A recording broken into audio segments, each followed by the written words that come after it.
Hi, it's me, Dora V here, and today it is time for the third suit, the one that represents rest. They call it sloth, but I just see some girls sleeping. Let's see how we're doing here. Blah, we'll have to change. I think all three of them will have to. I have not been doing well with this one at all. It's hard.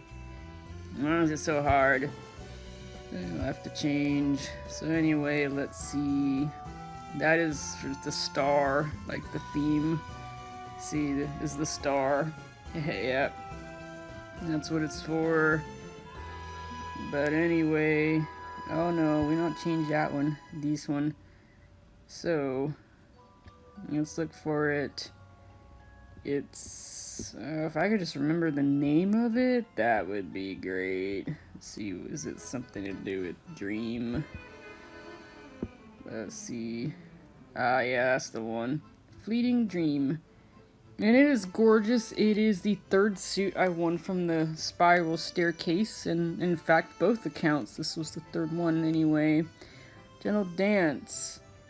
Like when she was little, Elle runs to her father. She has been waiting for this hug for too long. The Gentle Breeze brings a sweet rosy and violet scent to the dream realm, coloring it dreamily. Sounds like a tongue twister. And this is a gorgeous dress, by the way.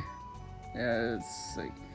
A dinner banquet is being held in the dream realm. In the center of the palace, Elle sees her elegant parents.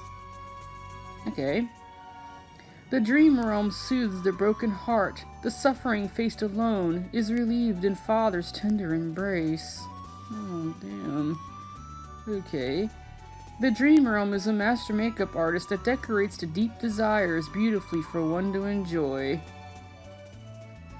Father listens to Elle talk about how prosperous Pigeon is. Roses never fade and glory will shine forever. And that's total bullshit. But anyway. Reenact the childhood play again. I'll be the queen and Elle will be a knight. Promises have been fulfilled. Was it Ace who said that? Okay. Elves, dwarves, and humans pay their respects to Elle. Bards praise every pearl on her crown. Just for being born in the right place in the right... Next. Those who scrambled for power as her father were sick. What the hell? Wait, let me try that again. Those who scrambled for power as her father was sick wore waiters' clothes and offered drink with respect. Well, to be fair, what do you expect them to do? What, summon an army and invade? Yeah. But if she's a princess, though, she's the heir. Unless, like, they're just scrambling to be around her. Which, well, no shock there. And you have to consider what kind of people would do that. Best case scenario, you have Daenerys. Worst case scenario, you have a sociopathic piece of shit. And no, Daenerys is not a sociopath or anything terrible. No one's saying she's perfect, but she wasn't. Oh god, the antis. Okay, we'll get back on topic. Let's see. The Iron Rose Legion salutes to father in an elegant manner. The guests in the palace burst out prolonged applause. Okay. This I love. I use this bow quite a bit. The clock struck 10 times. The party is not ending anytime soon. Here Elle has power, father, and everything else. Well, duh. The roaring wind is whispering at ears, but it doesn't matter. Turn back pointer and everything will be fine. Like if you can turn back time. It's a real good Cher song. Anyway... Outside the warped dream realm, reality doesn't unfold as she wants it to. Well, no shit. The iceberg looms large on the sea. Iceberg, right ahead! Oh dear. Better not hit it. Anyway, the girl has her eyes closed and tries to savor the revelry in the dream. She does not want to wake up. Okay. And then this one... The way out of the dream realm is always there, but not everyone wants to face reality. It's rough, yeah. Chilly wind blows into Rose Garden, but a caring maidservant brings Elle a blanket. The beautiful dream goes on. I think everything else is pretty much the same. I'm sure. I see this one. Dream realm is just a dream realm. Those who refuse to wake up are soon abandoned by the time outside. Duh. Yeah, I think it's pretty much the same. Let's see. The dream builder weaves a world of blooming flowers and exquisite structures, then gets lost in it. Okay. Yeah. I guess that's about it from there. Let's see. Now for the actual story. There we go. This is pretty. Yeah, the bird on top. I guess that's a pigeon. So, grand chandelier decorated with silver rose carvings, table made of black wood from the dwarves that symbolizes peace and friendship, and the Countess's letter filled with people's praises to Queen Elle. Right, how much of that's true, I wonder. Outside the Rose Palace, a white pigeon soars upward into the sky, seemingly foreboding the bright future of Pigeon Kingdom. Queen Elle is now resting in the Rose Garden, which is something she does pretty often, but anyway, the scent of roses has attracted many bees and butterflies.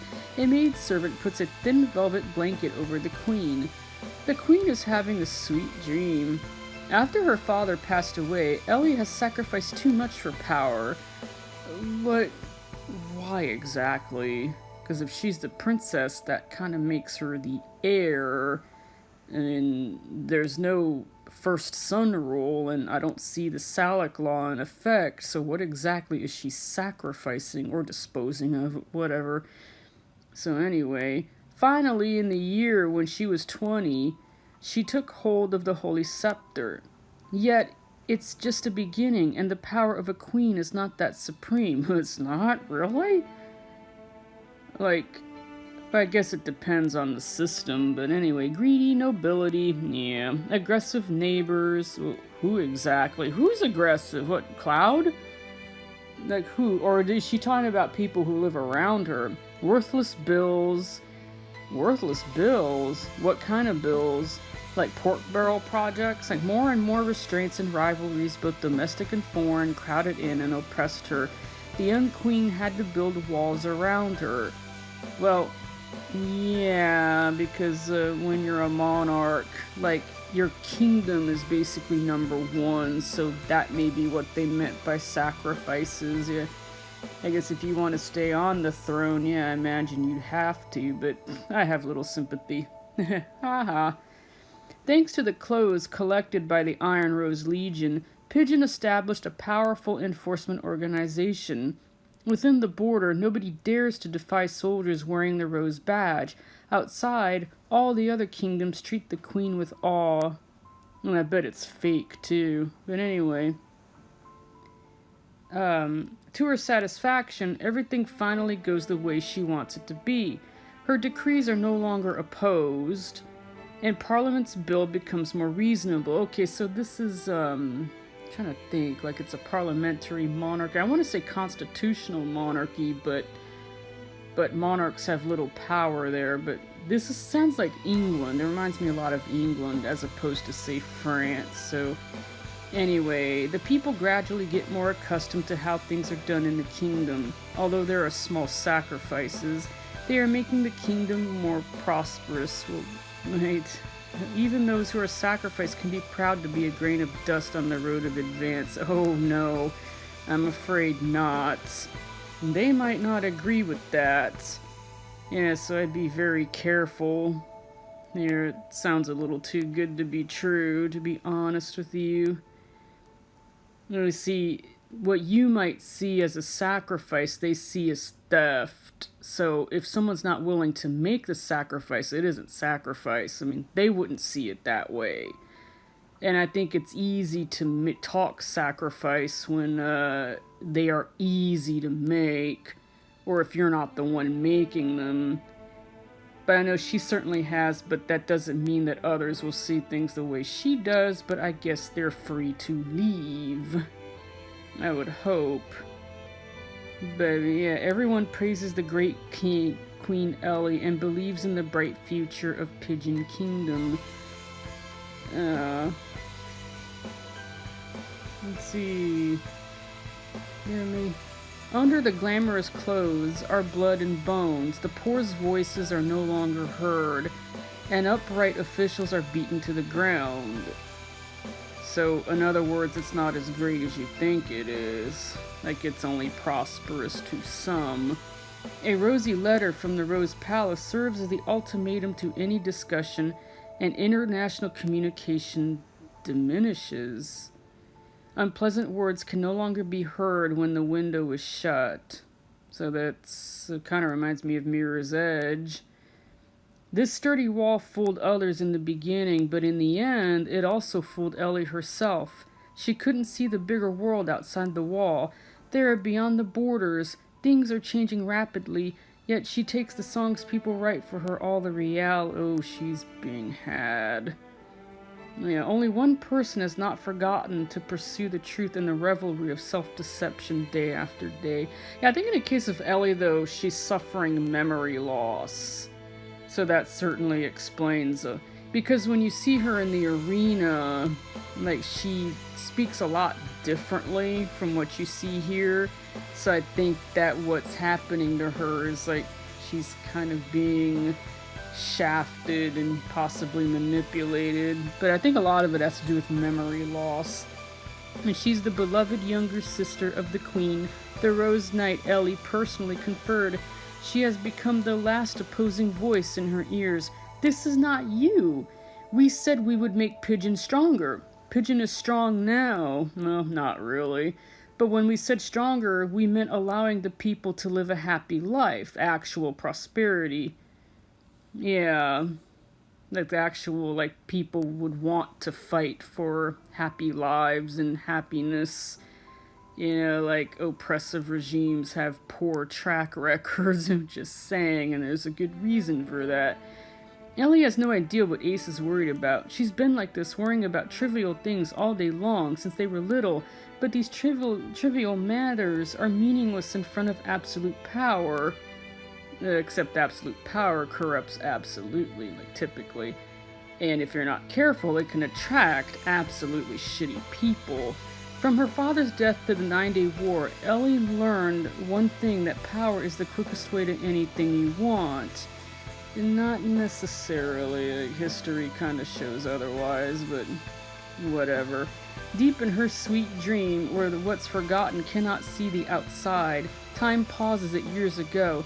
Hand in hand, they visited orphans in the orphanage, lived with people in town Kaleka, wrote pages of reform plans in the high tower, and studied tirelessly in the bookshelves. At the time, she remembered the oath she made when she was holding her father's hand.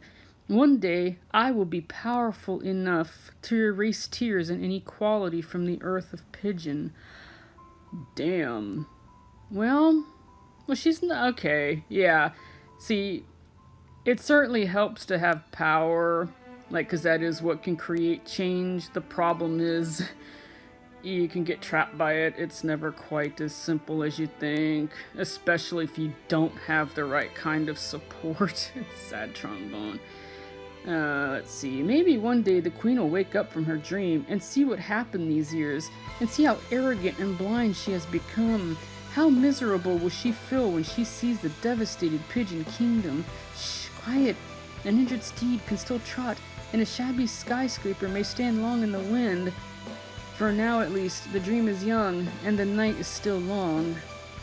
Oof, so I guess things aren't as they seem in Pigeon, but I just don't think that what's happened, that it's not necessarily all her fault. And really, like, with monarchs, there's a lot of expectation. Like, you're expected to do this and expected to do that, and if you don't do what's expected, that could lead to problems, and that's why they call it the trappings of power. But yeah, like, I do think she means well. Like, she initially at least meant well, and that what you see now is probably someone who, like I said, I think it was memory loss that is causing this. Like, I don't think she's just given up on what she believes in. I just don't think it's all her fault. As for Elle, to be honest with you, sorry, Megara of Pigeon, if you're watching this. Sorry. I don't care about her either way. She's just kind of there. I know people don't like to hear that. I do, however, admit that whatever it is that she wants, good or bad or right or wrong, she's playing by the rules. Like, she was trying to use the system to reform the system. So it was basically a reformer. And she's playing by the rules. Like, use the rules to win, and when you win, you can just have whatever you want, right? And that's what she's gunning for. So to her credit, she's playing by the rules, reform, but thanks to memory loss or whatever is happening to her, that's kind of not working out. But who knows, though? She might get better. Yeah, she's definitely not, like, the main antagonist. Is she an antagonist? Well, right now, obviously she is. But she's not the primary one, and from what I can see, there are two. Nadog is one, a revolutionary, and then the Lord is the other, but I really don't know what the Lord actually intends. I guess, like, the true king, maybe? Like, he might count as well, like, the spirit of the true king could be an antagonist, too. But, but Ellie is... I kind of see her as a decoy antagonist. Yeah, where people think, oh my god, she's when really, like, not quite. And something like that. She definitely is pretty... She does seem to like Nikki. And I guess that might make a big difference because the Legion is working with Nikki now. And she's now their leader, so I think Ellie will get better. As for everyone else, I have no idea. So at any rate, oh my god, I think I've said too much. Blah, blah, blah, blah, blah. And the last one, of course, is word in a game. That's my last one. I guess I could have done something like this, though. Like, no, it's not what I meant. No. Arg. Yeah, something like that, where you can... I thought you could see the individual pieces here. I guess not. Oh, whee! Flying! But anyway, the last one is this one, which is actually my favorite, to be honest, and is Dora's first suit. So anyway, that'll do. See you later. Goodbye.